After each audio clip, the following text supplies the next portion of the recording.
This is Just a Little Chase, written by Carly Phillips and Erica Wilde, narrated by Isabelle Turner and Lee Samuels. Chapter 1. Lauren Connelly ate a bite of her breakfast cereal, her gaze fixed on the wedding invitation she'd propped up against the salt shaker on the table. It wasn't every day that her little sister Ashley got married, and she should have felt excitement and joy for her sibling.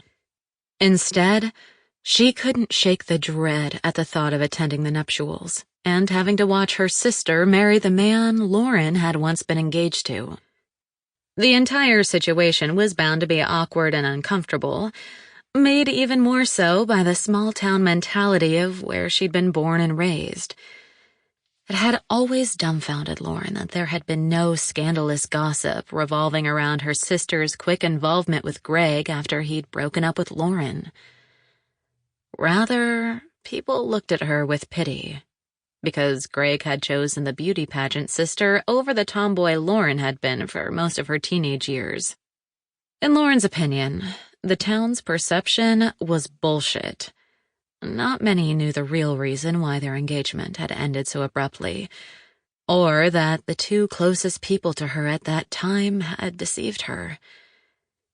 The truth would have blown up the gossip mill and branded Ashley as the other woman. And as much as her sister's actions had hurt Lauren, she'd never exposed their betrayal for a few different reasons. Lauren had never been the vindictive or spiteful type, and she didn't want to fracture and divide their close family unit. And most importantly, long before she'd caught Ashley and Greg locked in a passionate kiss, she'd known that he wasn't the one. None of that excused the affair they'd had behind her back, but the painful breakup had been the impetus for Lauren to do the one thing she'd always dreamed of and leave her small Massachusetts town and move to New York City, where she now lived and worked as an event coordinator at the Meridian Hotel. So, yes, awkward and uncomfortable was an understatement when Lauren thought about going back home for her sister's wedding.